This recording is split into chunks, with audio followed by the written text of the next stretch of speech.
All right, friends, we should be live. We're going to work on getting the live stream link to the VL real quick.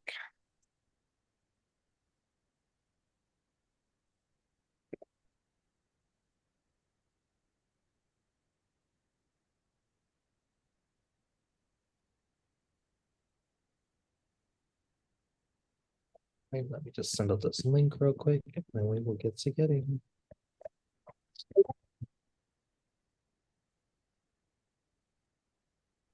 Good luck, y'all. Have so much fun. I am really excited to see what we have in store tonight.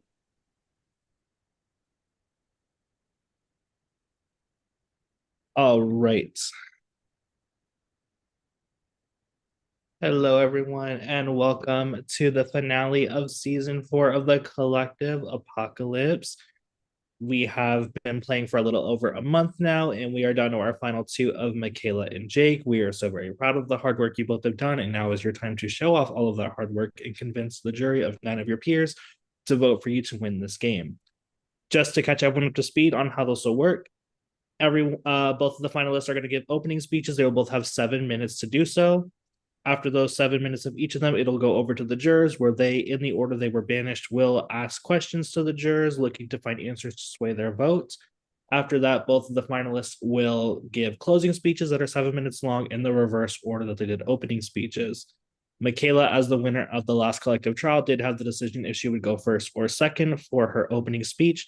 Michaela has decided she is going to go first. So, with that, Michaela, you are going to have 7 minutes on the clock. Lily will send you a 2 minute warning when you're down to your time. So your time will begin when you start talking. Okay. Hi, Jerry. Well, just want to thank you all first for making this such a fun, enjoyable game to play. This is definitely my favorite game that I've played so far, and it's largely due to all of you. I'm both super excited and honored to be able to sit here alongside my circle buddy, Jake, be able to plead my case to you tonight. This is my first final, so bear with me a little bit, but typically in these games, I'm finding myself getting close to the end due to not being great at challenges and losing a crucial one at the end, or having played with my heart on my sleeve and been kind of screwed over in the end by my closest allies I trusted. And so I was really coming into this game having taken those previous mistakes that I've made and using them as learning opportunities. And I've really been able to come into this game as a much stronger. Tonight. This is my first final, so bear with me.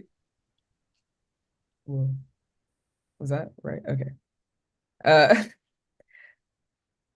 yeah, so anyways, I came into this game a much stronger, savvier player in every single way. I think strategically, socially, and challenge-wise.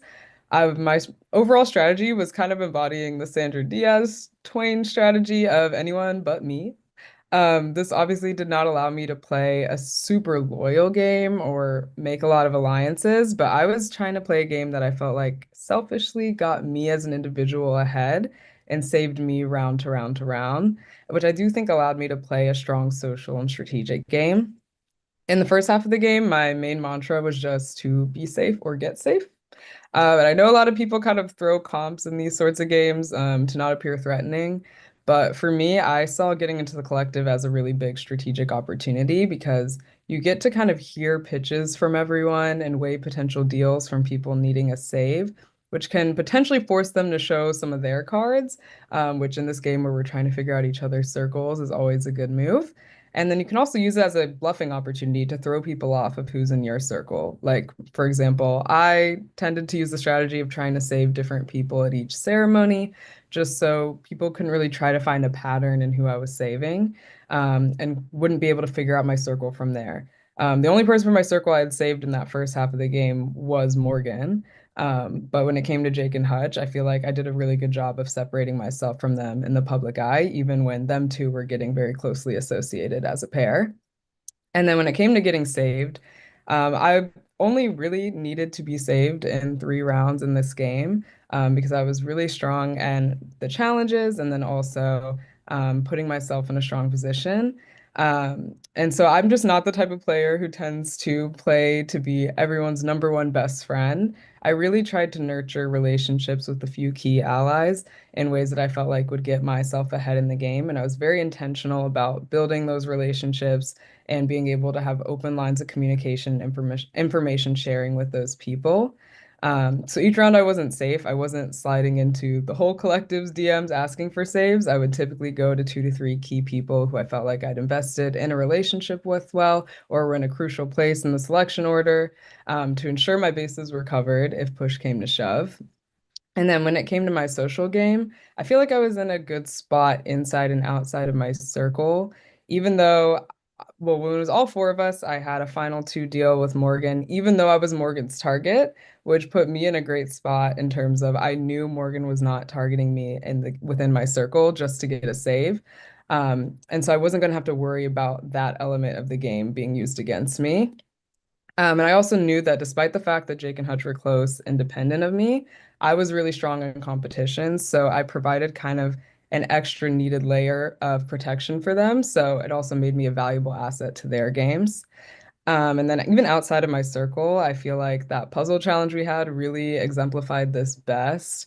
Obviously, I like through the challenge, I wasn't trying to solve people's puzzles because I did not want to have to publicly take out anyone in that challenge, and potentially make an enemy out of it. The only puzzle I even tried to solve was Jake's at the end, just to sort of throw off that he was in my circle. And also at that time, I was nurturing a relationship with Miles. I'd had a super long call with him like a couple of days prior to that challenge. And so I was really trying to make it look to Miles like I was choosing him over Jake in the end, that I really wanted him as an ally, that he was my number one, and then also kind of disguise the fact that I was in Jake's circle, as well. And so and also on top of that, I got second in that challenge, which was super clearly a social game-based challenge, but I wasn't even targeted because of that, which I felt like was a huge testament to how I was able to really lower my threat level throughout the game. And no one was really seeming to be targeting me around this time. Also, I was really good about keeping my theories about circles really to myself or my close circle member Morgan. So people couldn't just like try to play into whatever incorrect theories I was throwing out. We all kind of saw Miles would throw out theories. And so for me, because I was an ally I was building, some of the theories he would share with me, he would even share things he thought about me, and he shared that he thought I was in a circle with Steven. So I really felt like it was to my benefit to play into that. I had voted for Steven to stay in the Steven Joe round, but my circle wanted me to vote out Joe, so I told them that I did just to keep my trust with them. While I'm sorry, my circle wanted me to vote out Steven, so I told them that I did just to keep my trust with them. But I kept my vote the other direction, and then right after the vote, immediately like confessed to Miles in his DMs that I'd secretly voted to keep Steven, which even further led into his belief that Steven was in my circle. And then the following round, he was worried that I might get picked off because I had lost a circle member. And so he told me he was saving me only because he was convinced that Steven was my circle, and thankfully was able to keep that lie up for the whole round until Sanam eventually revealed to him the truth about that. And so that was like a great way I got myself saved in a round where I was not safe in the collective. And then also, I formed a good relationship, with Rachel. The round when her and I were nominated is also when I really started connecting with Amy. I think making those kind of late game connections were valuable because I had saved Rachel in a round prior to us being nominated. And then when we got nominated, she's the one who came to me and exposed to me that there was this all girls alliance that had been formed, without me in it. I was initially a part of a girls' chat alliance and then was later told that, yeah, basically I wasn't, there was a new chat made without me. So I think also being able to then All right, navigate Michaela, that. that is your 7 minutes Okay. time. We will take it over now, with Jake. Yeah. Okay. First off, I want to thank all of you for being here. I know this journey was difficult for all of us, and we all worked extremely hard to get to this day right here. But now we have to reflect on the decisions that we made along the way and why I think I deserve your vote to be the fourth winner of the collective. I viewed this game in the lenses of a sport. And in sports, you have to choose when to play defense, and I think I did that well, especially at the very beginning. I threw the competition to try to get myself into a circle with obvious targets and with great competitors so that I could kind of hide there. And I also did throw comps early in the game because I didn't want the public perception that I was good at competitions. But you know, with any good defense, you need a good offense. And I think I played some great offense. I developed bonds with as many people as I could in order to maintain my level of power and agency in this game. I joined alliances and stayed true to them and my circle, but I think I separated myself with a few key blind sides that we'll talk about later. I want to recognize with you all the importance that each and every one of you had on the impact of this game. But where I shined was the ability to navigate the social game and still be able to be adaptable with my strategic game each and every round. I was actively involved with the decisions being made throughout every facet of the game. I think if you look at my journey, you would find resilience, strategic thinking, and loyalty to those who are with me every step of the way. And that's why I believe I deserve your votes. I'm very proud of the way that I played, and I'm open and enthusiastic to listening to and hearing all the questions that you guys have prepared for us tonight. I want to be able to clarify anything and ensure to you why I deserve to be in the final two. And I just want to thank you for considering my game, and I look forward to your questions. Thank you, Jake, and thank you, Michaela. At this time, the power is now going to go in the hands of the jury in the order in which they were banished. So, with that, Nick will be your first juror to ask questions. Nick, you will have 7 minutes, and Lily will send you a 2-minute warning when you are running low on time. Other than that, your time starts when you begin talking. Well, hello, everyone. First of all, congratulations. I won't be able to stay on the whole time, so I want to give you guys your flowers now. Awesome job. Hard to get here. I'm so proud of both of you. And even if my questions seem a little pointed, my vote is up in the air. I'm undecided. Please give me your best. So, Michaela, um, so I do agree with you that, when you were talking about being a little more close to your chest about what you knew, uh, because I'll talk to Jake about that in just a second. But how did you figure out that I was in the doomed circle? Yeah, so for me, it definitely came down to that first challenge with the cases. I was thinking my logic in doing that challenge was I want to pick someone not in my circle and maybe take the chance that I can get that collective spot and they don't, with that circle swap. So that was how I was thinking of it. So then when Kevin goes up there and we find out he had two collective spots and he chose someone, I was like, I would only do that with probably someone in my circle. And then also on top of that, he made an extra comment kind of about it as well.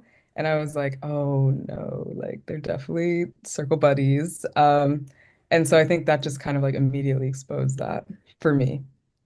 Well, well done for keeping that to yourself. And then one last thing, because I am an attention whore and I need people to remember that I was in this season. Name one thing that you love about me. You're super, super sweet. I honestly loved the fact of just even getting to chat with you at all, message with you.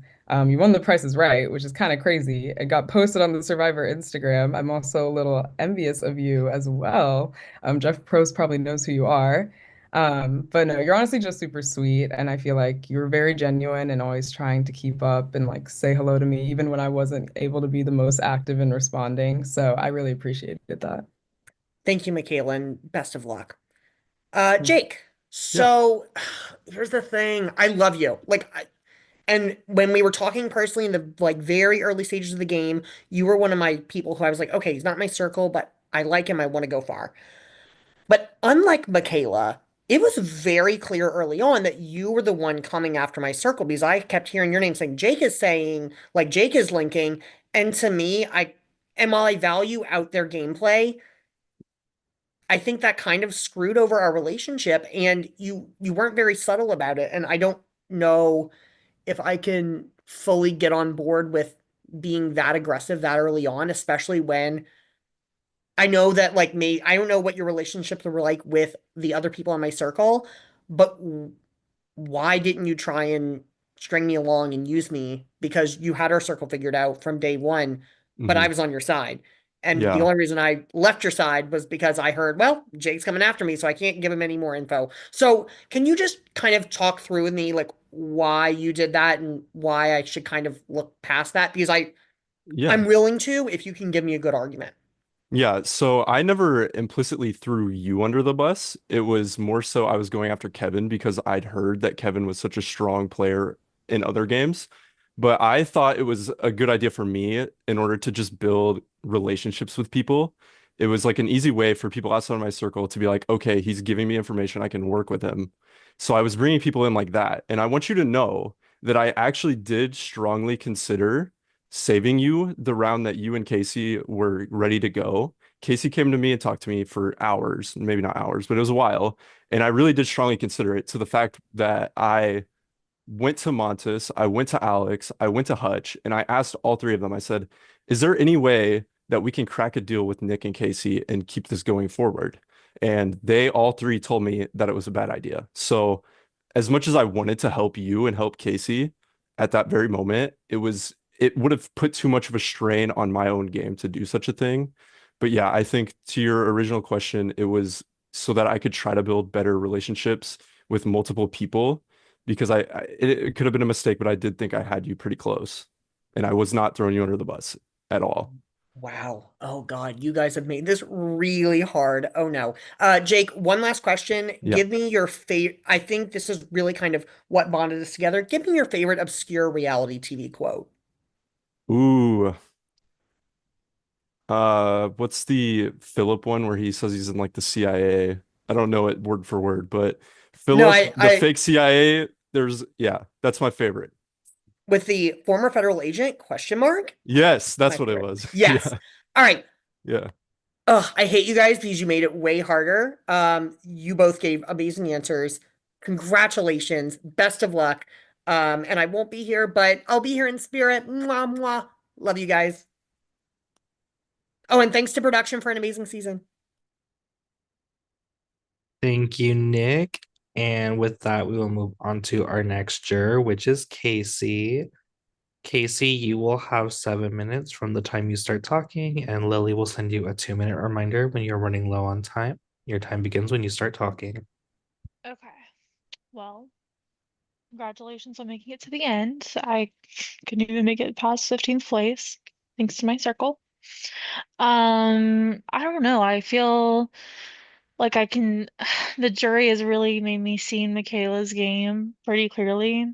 The deal that she made with Mantis, I mean, being excluded from not only a men's alliance, but a women's alliance and still making it to the end. And also like the move to not save Hutch or Jake like literally made me laugh. Like, okay. Anyway, I don't really know what to ask either of you. I put some thoughts down. Let me see.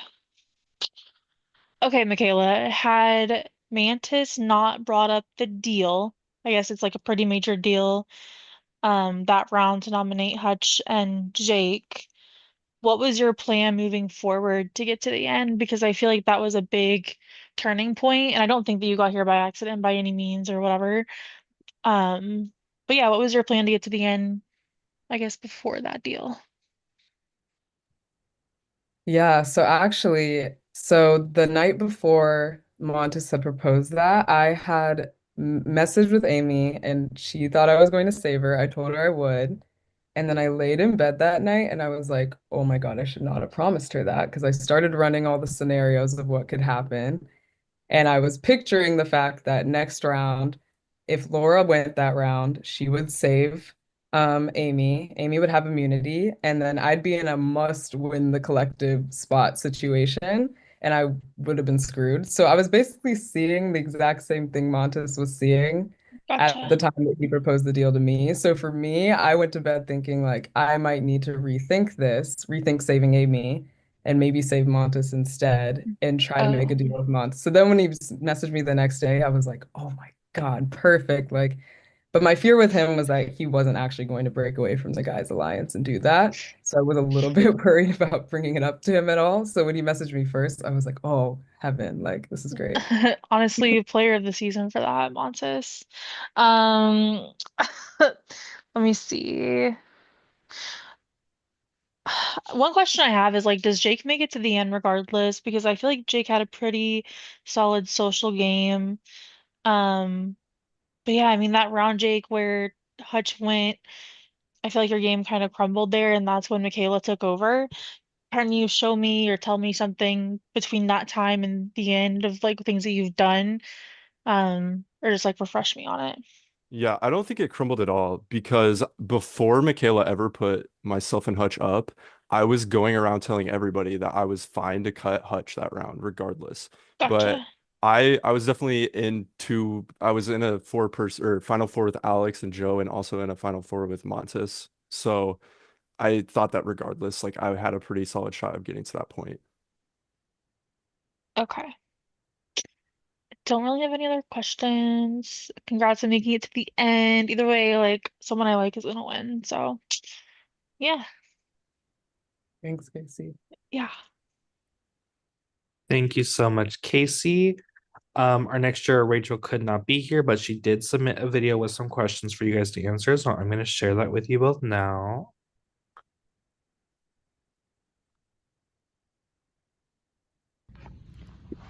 Hi everyone. I'm so sorry I couldn't make it tonight, but I hope everyone's having fun. And before I get into my questions, I just want to say good luck to both Jake and Michaela. But here are my questions. So, one, how did the all-male alliance that was formed affect your game, either positive or negative? And two, what's one quality of your competitor that you think is like a good game quality, game winning quality? Thanks. Whoever would like to go first. Sure. So I will say this about the All Men's Alliance, right? I think it's sort of unfair, the perception that we have. If you look at the rounds and what happened, right? Of course, Diamond, Megan A went first, but they were not here. And it was very much so unanimously decided. And then if you look at the next four people who went home, who was it? Kevin, Frank, Nick, Steven. So we weren't all gathered together saying, we have to get the women out. We have to get the women out. It was more so just a group of people who said, hey, we like each other. Why not work together? And we figured out when and who to take out at what point. So I think it's unfair to say anything negatively about that. It's not, I don't think we were trying to do men's versus guy or sorry, men versus women all season. But yeah, I think it affected my game positively because it gave me numbers to help me further my game.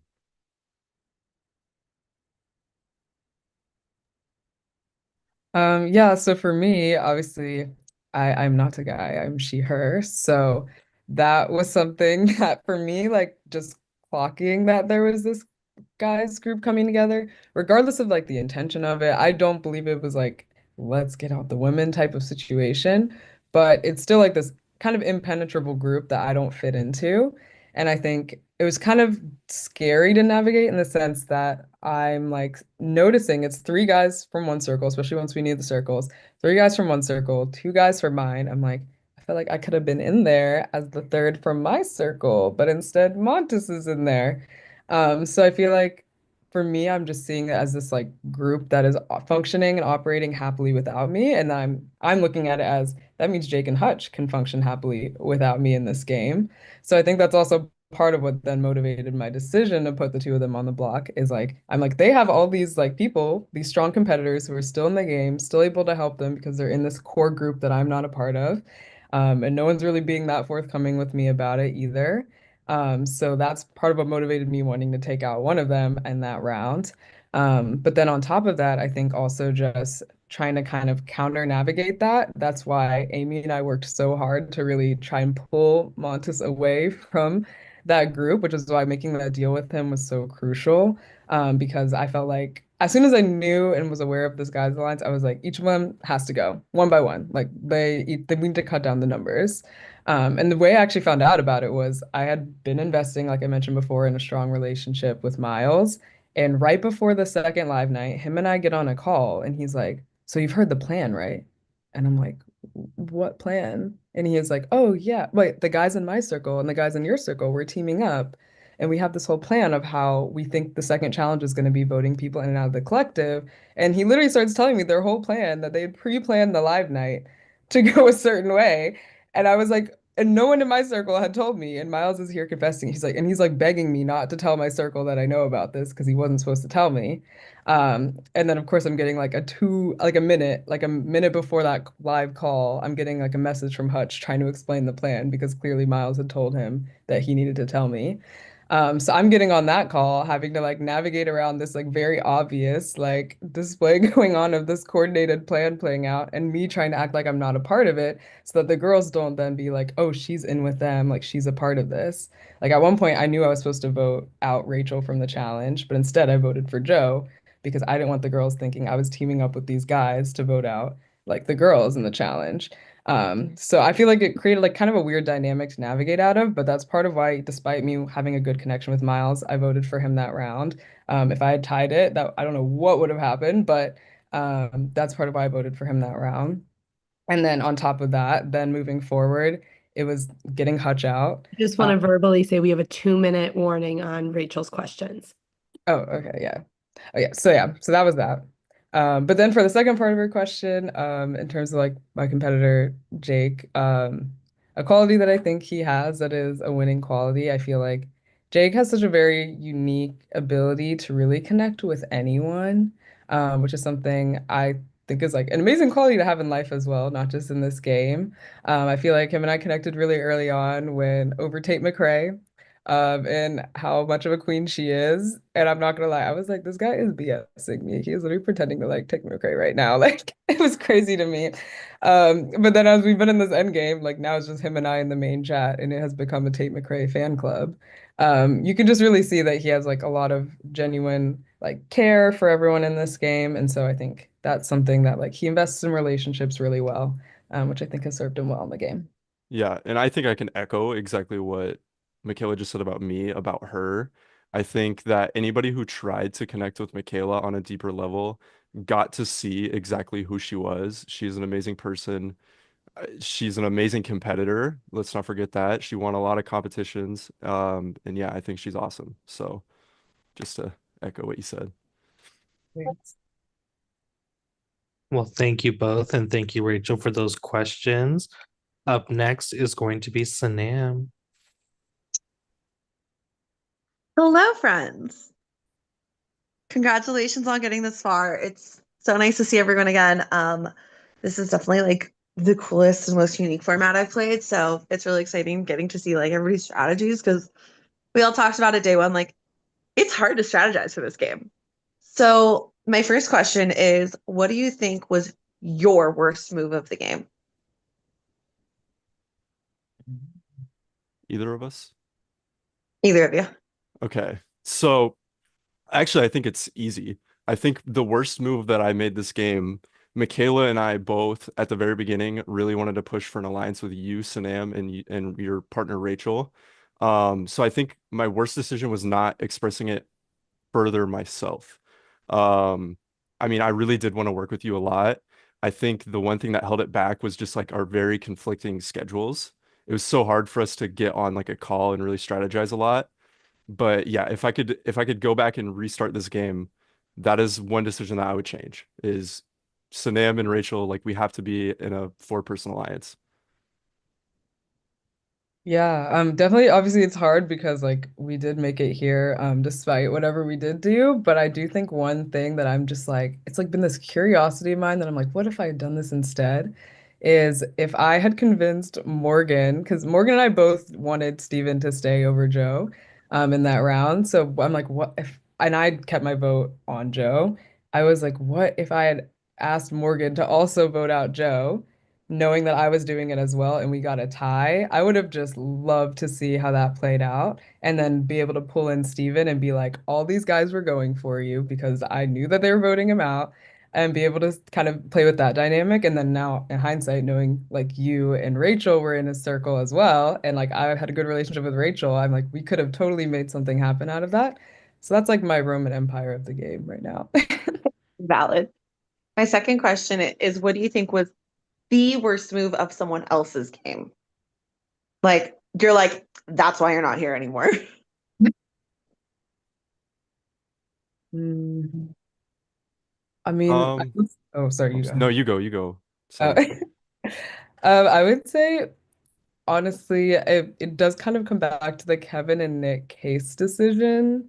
I think that was the beginning of the end of that entire circle, unfortunately, because when Kevin made that choice, like obviously it just put on display Kevin and Nick are a circle. And then when Kevin was up, Frank went around campaigning super hard to save Kevin when no one else was. And so then that just immediately exposed that. And then unfortunately for Casey, she's just the fourth one in that circle. And I think that was just the immediate decimation of that group. Yeah, I also think the Frank one, but I'll give another answer because I don't want to repeat. Honestly, I think Laura saving you in that round really pushed her up. A lot of people's like, oh, we have to watch out for Laura because I mean, it was like you were such a serious competitor, like you were winning every damn comp and you could only save one person. So everybody was like, what do? We have to get rid of Sanam. So I think Laura saving you, it did give you a chance and it was smart on her part, but I think to everybody else, it really launched her up in the like threat level ranks for sure. And that was definitely the end of her game. Aside from like, I know Rachel's question was like something you respected about your opponent in the final two. My question is like, what is like the best single move of your opponent? So like for Michaela, Jake's best move, you're like, that was like a landmark moment and vice versa. Yeah, maybe I would say the orchestration of that live night with the coordinated votes, it was almost impressive to watch because the way it played out, like none of us did anything about it. It was a challenge where like they ended up just being like, I would like to be saved into the collective. And everyone just sat there and voted them into. I'm like, wow, we just let that happen. It was almost impressive to watch like the power and influence that like him and his group were able to have over the game. And then also he was able to push, Miles down into that bottom two group where Miles needed that save from Alex and Alex didn't give it to him and got out a huge competitor out of the game who could have been threatening to them moving forward. So I would say that was a strong move. Yeah, I think Michaela's is very clear. I don't want to take as much credit as I think Michaela deserves for the two of us getting off the block. Michaela was the person who initiated everything, right? So my role was really just to like distract Alex and Joe and be like, hey, we're not trying at all. But Michaela was really the one that strategized that whole round. So I want to give her flowers for that. And you'll see it in the VLDR. I gave it to you. But yes, Michaela made the harder move of that round for sure. So I would say her best move was definitely to get both of us off the block. Cool. And I've got 30 seconds left and I like Nick's question. What do you guys like about me? I loved your energy. I think I mentioned it in our rites of passage, but I was like, that dress she wore to the law school prom was great. Like, and the heels you sent me, I don't know how you walked in those, but yeah, I feel like you just have a really great energy. I knew that from the Traders game. I was sad when they did not trust you and voted you out. But no, I was excited to see you again in this game. So I just think you have a good energy, good light. I think you're a badass. That's what I think of you. I think you are like the most badass person, one of them that I've ever met in my entire life. I think what you do in your daily life and what you do in these games is just so badass. So, Oh, you both get my vote. Thanks, guys. I appreciate you both. Good luck to both of you. Thank you, Sanam. And up next is going to be Alex. Alex, your time will start when you start talking. Not even gonna lie, I forgot I was next. Well, hello. I will preface this by saying that both of you are lucky that you got here and not in the jury chat so that I could yell at Montes and not you. You know. So here's my question, or I'll say, I'm not a bitter juror, I'm a selfish juror. I don't really care about anything else that happened other than like how I fit into your game. Okay. So here's my question. And this is one that I like posed to Montes as well. I understand the move for you guys trying to get off the block, trying to get rid of me and Joe, right? Or trying to get off the block. My question is, why does it make more sense for you, not for both of you, not for the both of you and Montes and Amy? Why does it make sense for you to take out me and Joe over Montes and Amy? For me, it was just the fact that they were the only ones who were open to it, and I know that I didn't reach out to you and ask for that, so that's not really a fair thing to say. But in terms of just strategy and skill, I think we all knew about your notebook and we all knew how detailed and how smart you are. So I think from that perspective, not having you in that Final Four challenge was a huge help for both of us. I think you were very well prepared for that. And I think we all kind of assumed that's what the competition was going to be. Yeah, for me, so the round that Montes and I made that deal, me, Montes, and Amy formed three called the Apex Predators, where we basically were like, let's take this to the end. And they're like, Michaela, pick whichever guy you want. Let's go to Final Four together, out of Jake and Hutch, because they were on the block. And I was like, down. Like for me, for me from then on, that was like my Final Four, because obviously like you and Joe did not have any kind of deal necessarily at that point. So that's who I wanted to get to the end. And then when it came to that round, I knew Montes and Amy were really putting their necks on the line in order for us to bring about that tie. I jumped into a one-on-one call on that right after we finished that challenge when they let us do breakout rooms, immediately jumped into a breakout room with Montes. And I was like, please, would you consider a tie? And he was like, I would consider it because I had saved them those past two rounds. And so basically from then on, it was like open line of communication in that three chat, really trying to see if we could get this tie going. Amy was immediately on board. Montes took a lot longer because he was a little mistrustful of Jake and whether Jake would go with this plan, because Jake did have more of a loyalty to you and Joe prior to that. But we got them on board in the end. And then for me as an individual, I think to have snaked them at that point would have been a horrible social move for my game. Knowing I was sending them to jury after they had just put their necks on the line for me. I had this three with them. I said Final Four. I didn't even have any sort of deal with you or Joe. I think to screw them over at that point would have just been a horrible move for me. And also, it just wasn't even something I was really considering at that point.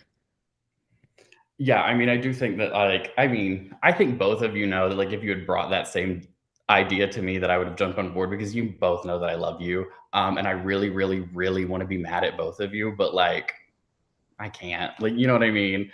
I had, you know, whatever. I am curious though, because I mean, I heard this in Michaela's answer. Jake, at what point did it kind of switch for you that it became you need to work with Montes and Amy over Alex and Joe? Well, I think it was the moment that I switched, not necessarily switched, but the moment that I was definitely not going to vote them out over you was just the same reason, Michaela. Like, if you went out of your way to save my game, to put your own partner on the line, I can't like go against you. You know what I mean? Like, I don't even care about like, oh, I'm sending them to jury, they're going to be mad at me. Like, just morally, I had to like work with them from then. I mean, it's really that. I don't think that I ever had a closer bond with you and Joe over Montes and Amy. I think I was very close with all four of you. So I don't think that there was ever like, I don't like Alex as much as Montes anymore type of thing going on at all. No, yeah. What else do I have? Honestly, nothing. We can keep this moving. Good luck. You're gonna need it. These people were far more savage in the jury chat than they're being right now. I'll just let y'all know that. So good luck, you guys. Thank you. Thank you, Alex. And up next, we have Joe. Joe, your 7 minutes will begin when you start talking. Well, again, congratulations to both of you. I think a lot of my questions have been answered, but I do want to know what's one point in the game that you thought, this is my move that I won this game? Be cocky for a minute.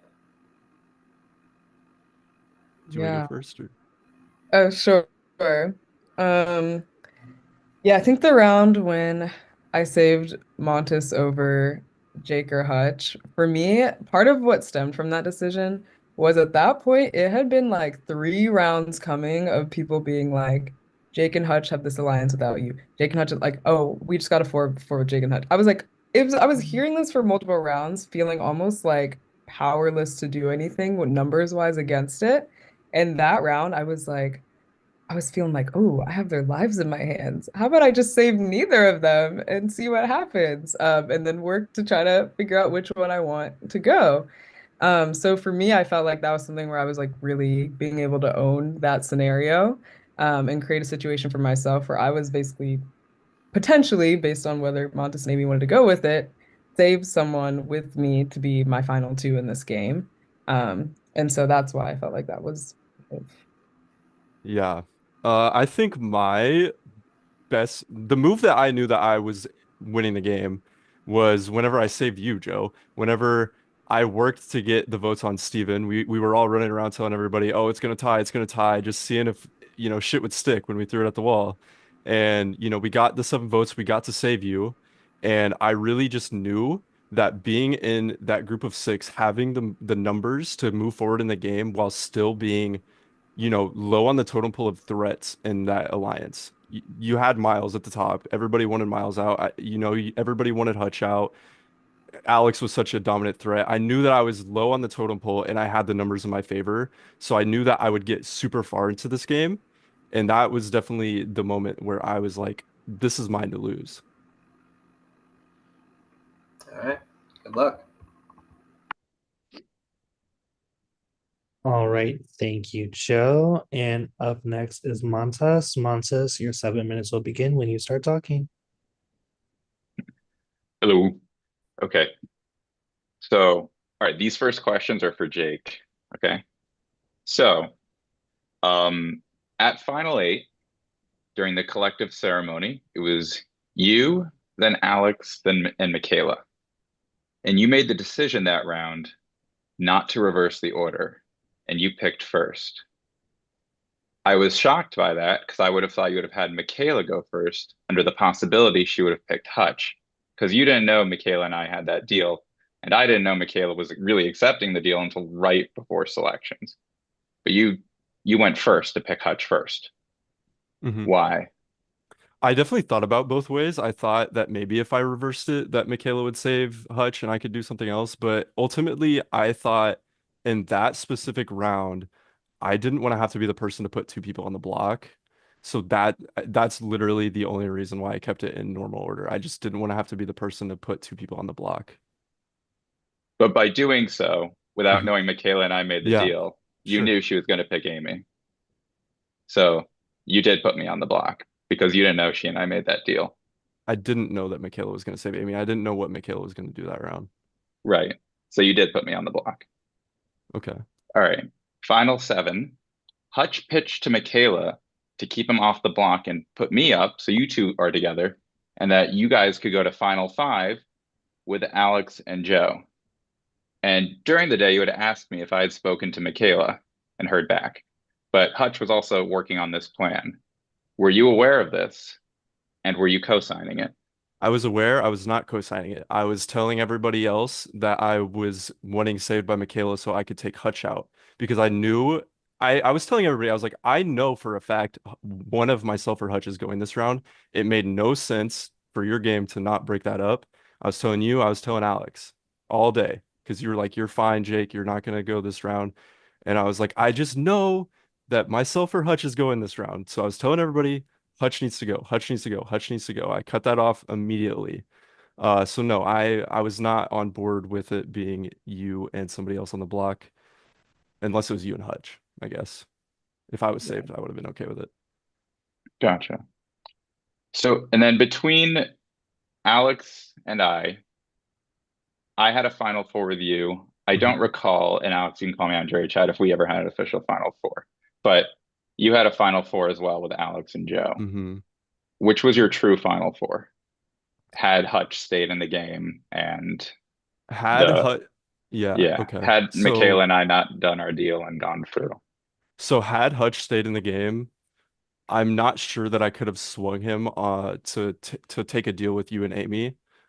He never expressed that he had a close relationship with either of you. So I would have tried for sure, but I probably would have stuck with Alex and Joe for sure. Now, Okay. I didn't honestly care. Like, I really care about you and Amy, and I really care about Alex and Joe. So I didn't have a true alliance. I was really just kind of backing myself so that no matter what happened, I was going to be in the Final Four. Cool. Appreciate your honesty. Yeah, yeah. Okay. Michaela, for you, at what point, like specific point in the game, did you realize you were at the bottom of your circle? Honestly, as soon as Morgan went. Because at that point in time, Morgan and I had a final two. I always felt like Jake and Hutch were close, and I felt like Jake and I had a good relationship, but kind of like what he mentioned earlier, where him and I had danced around the idea of making alliances together. I just knew I was getting nothing super concrete from him or Hutch. So the second Morgan went, and that round, neither of them was communicating with me very much. Neither of them was being like, hey, like, I think we should let go of Morgan Bull. I was barely hearing from them. So I was like hyper paranoid, like Spidey senses up, and then Morgan goes, I'm like, I'm at the bottom. I'm in trouble. I need to start figuring something else out. And from then on, I was also at that point still trying to prove myself as a value for why they should still continue to keep me, despite the fact that I'm like the expendable one at that point in the circle. And also, even before that, Morgan felt like they were the expendable one when Morgan was there, and expressed that to me many times. Was like, I can tell Jake is like pretending they're on the bottom with me, and Jake isn't really on the bottom. So I feel like as soon as Morgan went, I was like, oh, this is not a great spot for me. Cool. And if I have time, one last question. So I'll do myself as example, and then I'll let you two go next, just so I'm clear. If you could put a headline like under your name as winner, like for me, Montas, my headline would be kill or be killed. What would your headline be for you, Michaela? Ooh. I would say Michaela, the colorful chameleon. Just because I wasn't really in like a big core alliance. I was really having to navigate my way round by round through this game, adapting to the situations as they came up. So I feel like that really defines the way I played. Okay. And Jake, same question for you. Yeah, I would say Jake, the one who defined how to play the game, because I think that I really, as well as, the rest of the Fallout Boys, kind of set the precedent for how a dominant alliance should be able to form and run this game. Cool. That's it for me. Thank you. Thanks. Thank you, Montas. And we will go on to our last juror, Amy. Amy, your 7 minutes will begin when you start talking. Okay, hi. It's so good to see you guys. So I have some questions, but first, I just want to give you guys congratulations again. I'm super excited that you guys are here at the end. So I know you've both been talking about how you adapted throughout the game. And I remember there was, I don't know if it was a vote or what, I was out and about, but Lily had asked us a question about like what we value for like the most winning game, and most everyone had answered adapting or something like that. So I wanted to know if there's anything else or anything specifically that you wanted to highlight about your games and how you adapted to certain scenarios. And you can decide what's most important to your game. And I have more questions, so keep it brief. Okay, I'll go first. I think that I adapted the most out of anybody in this game because every round was pretty much unanimous for the most part, except for the 2 rounds where I played the biggest role, and those were Steven going home and Miles going home. Blindsiding Miles, blindsiding Steven. Those were the 2 rounds that, were kind of out there in terms of different. And so I think, yeah, that's my answer. Yeah, I think I honestly was adapting round by round. Like for example, like I mentioned, I voted for Steven to stay the round that he went, and Joe's still here. And so I had to then play a certain way after how I had voted to really use that to my advantage, which I used to then get a save out of Miles in that next round. Or even having to kind of play a little dumb about the guy's situation so that I could then adapt to put myself in a situation with the girls where I could at least try to then form a bond there, which I ended up forming with you, which ended up being huge for my game. And then even just from there, adapting to the then scenario of I know that there's like this group plan to go to the end without me potentially. And so then having to adapt to that scenario with that deal with Montes. And then the tie scenario at final six, or sorry, yeah, the final six challenge, losing that challenge that we really wanted to win, then having to adapt and come up with a new plan for how we could get ourselves out of that sticky situation. I feel like for me, every single round was like a new thing I was having to adapt to, formulate a new plan for. And I feel like I planned for that effectively. Cool. Okay, so my next question is you guys have very different games. Jake kind of had his major all men's alliance at the start that set up early, and then Michaela, you didn't have that major alliance for yourself. So I was wondering for each of you, do you guys think it's more impressive to set up a major alliance and run to the end with it, or do you think it's more impressive to not have that alliance and find a way to get through it? Yeah, I think it'd be more impressive to not have the alliance if you were surviving every round. But if you're winning every round, I'm not sure that you really got to show that you were playing this underdog game where your social game's shining. I think you're kind of just busting your ass to get through the game. And that is impressive, don't get me wrong. But I think that forming an alliance that can stay so strong and that can control the entire flow of the game and who goes home up until we kicked out Miles ourselves, I think that was the more impressive for at least this game. Yeah, I personally, I feel like playing the lone wolf strategy is a lot harder in a game because you don't really have that reliable set of numbers. You can't trust that if you tell someone something, they're not going to go immediately tell other people because you don't have that alliance with them to trust that they're not going to go spread whatever you say. So I think it's very difficult to try and play that kind of game, but I wouldn't discount the fact that I was being able to win challenges and keep myself safe because it is an aspect of the game and it was something that I just happened to do well in. So I do think that being able to keep myself safe in scenarios was helpful, but also those rounds that I was winning, I don't think I was necessarily the target in many of those rounds up until after that live night. And so I don't think I was in a situation where those were like must-win challenges for me. They were just helpful challenges to win that then allowed me to potentially form a bond with someone, like saving Rachel and then her telling me about things that were going on, this group chat being formed without me. Then also Sanam letting me know about the Hutch Jake forming a four with her and Rachel. And then, yeah, then you and I getting to bond. I feel like playing that more solo individual game, it made it a lot harder to get through the game for sure, but also gave me more individual autonomy, which I think is pretty impressive. Awesome. Okay, I have more questions, but I'll just ask one more. What is your most favorite or most fun memory that you guys have from the game? It's Yeah, gonna, I would say. yeah, no, you go, sorry. Oh, no, I would say definitely that hunt challenge was just, I feel like I've said it before, but that challenge was just crazy. Like the craziest like 21 hours of my life. Just the staying up late, the trauma bonding, Joe and I's like 3 a.m. selfies. I just feel like that was just such a fun experience to be able to go through. And I feel like all of us who were doing it, like even you, Amy, like you knew at a certain point, like you probably were not going to make collective and you're still in there, like sending photos, having fun with it. I feel like it just created like a cute way for all of us to be online together and bond over this thing, despite whether it was like win or lose.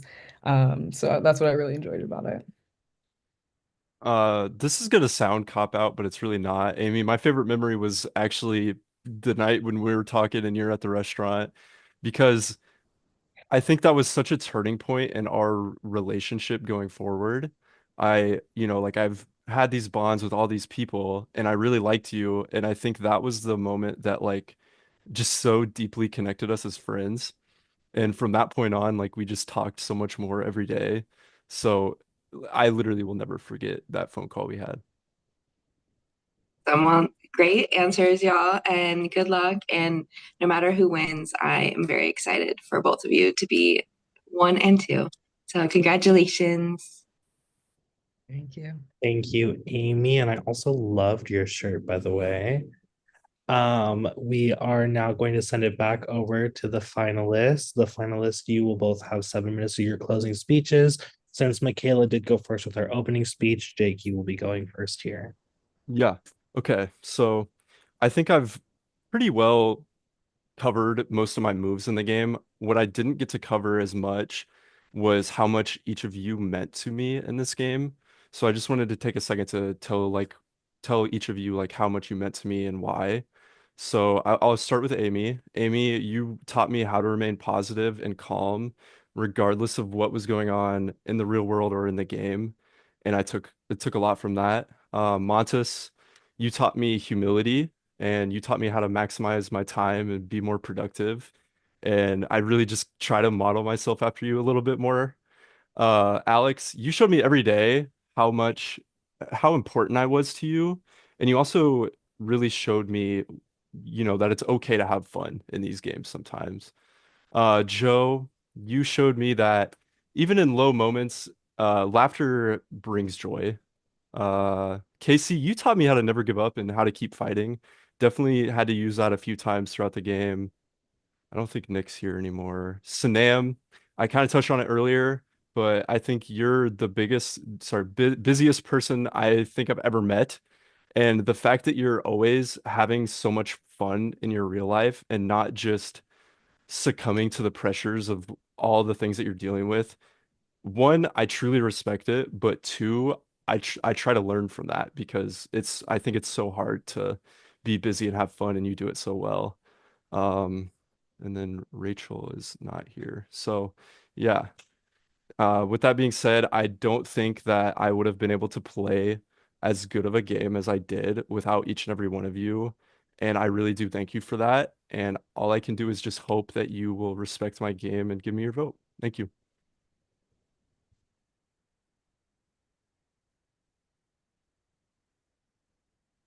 Oh, can I go? Oh, do I go? Okay.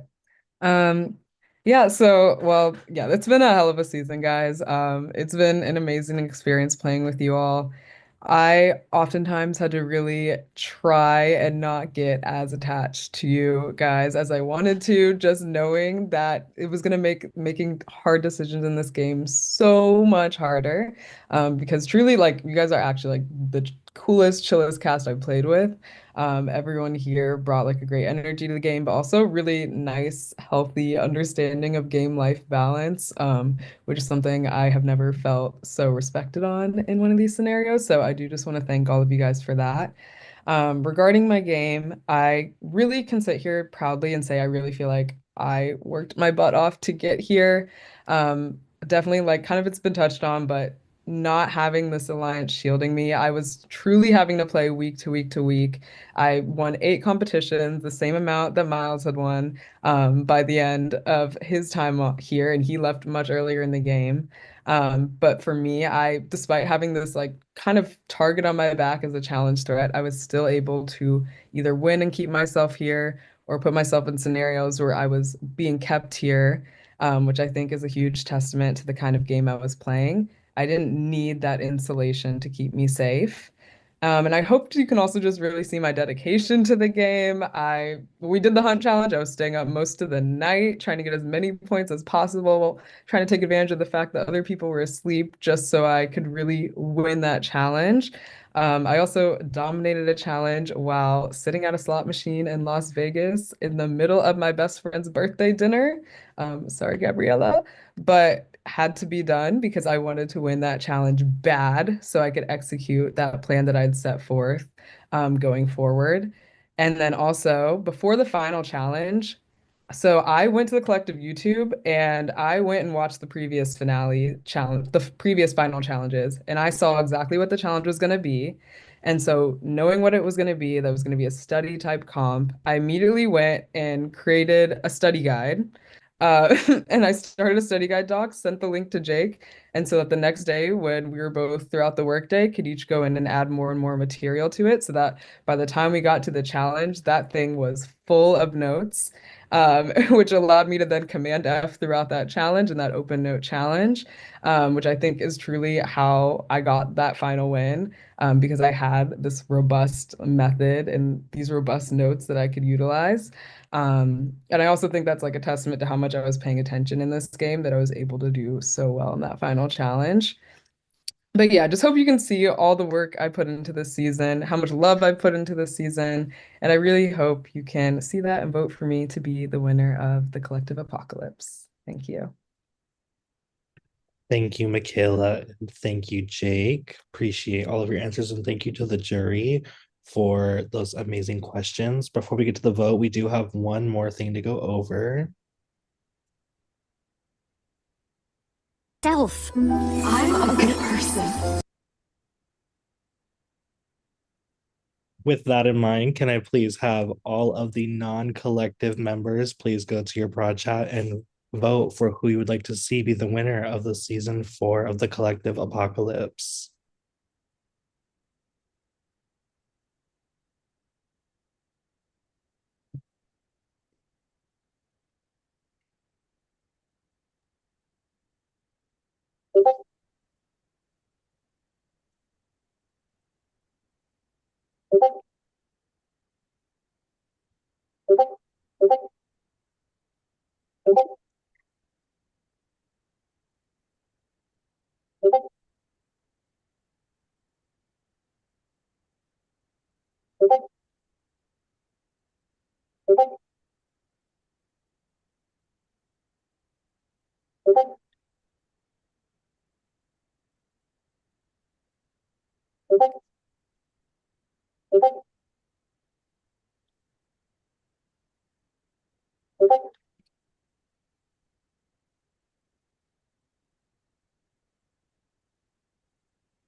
All right, everyone, we do have all the votes from the past members of the collective. Tonight, you want to hear your name. It takes 5 votes to win. 1 second. All right. Our first vote from Montes is for Michaela to win season 4 of the collective. Our second vote from Alex is for Jake to win this season of the collective. Our next vote from Joe is for Michaela to win this season of the collective. Our next vote from Sanam is for Michaela to win this season of the collective. Our next vote from Casey is for Michaela to win this season of the collective. Our next vote from Amy,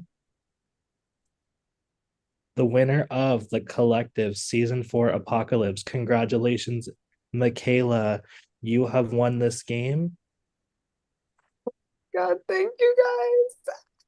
Oh my gosh. I'm like shaking. I can barely respond. I'm sorry. Great game, Michaela. Really good game. Thank you too, Jake.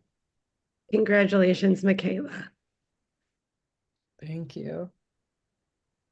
Congratulations, Michaela, by a vote of 8-1. You are the winner of the 4th season of the collective. Everybody wants to come back on camera and like say their congrats out loud. Great game, both of you. You guys both kicked butt. Even in my vote, I literally said I respect the hell out of both games. Like, I do not. Congrats. I don't think many of us were decided coming into this. And it was nice to get a chance to hear you guys. Well freaking played, both of you guys. And Michaela, you know it was no shade. I love you. So I love you, Alex. Thanks for the vote, Alex. No problem. All right, guys, we are going to end the stream and head over to the awards for the season.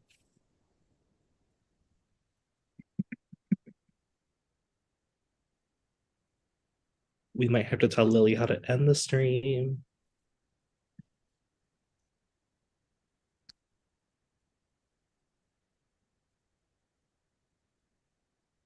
But Lily, it's going to be because I think Lily stepped away. So, Oh wait, am I able to? I think I might be able to get the hosting back. I nominate Lily for best stream ender. Oh, how do I make myself host again? I also nominate Michael. Well, I know I am a host because I just let somebody in, but it won't let me end the stream. it's fine. We can just wait till Lily's back. Okay. Who's Zoom users? Is that I don't know, but welcome them and Laura to the Zoom.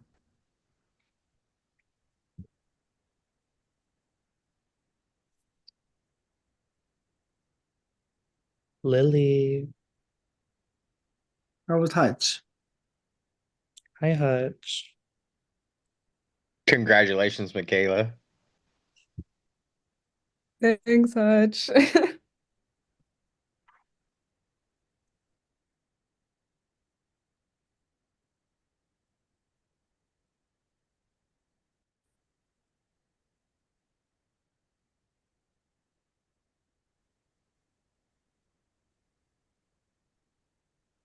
Hi, Laura. Hi. Oh, and we have Karen coming in.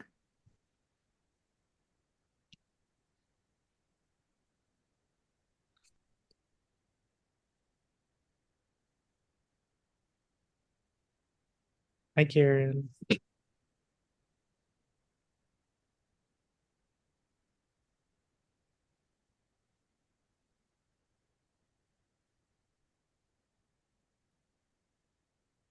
William, what are we snacking on? Celery and ranch. Yes, health. We love veggies. We love it. Well, I just ate 10 wings, so this is my balance. Timmy, look at Balance. the chat. This is what happens when I'm in charge of the stream. For those of you that were in the jury chat and knew that I had a law school competition yesterday for dispute resolution, I came in first with my partner. I was very excited. I still won something. Michaela and Jake, I will let you both know. The jury was much kinder to you than they were to Amy and Montes upon their entrance. Listen, Well, and thank you for that's that. why I started my questioning like that.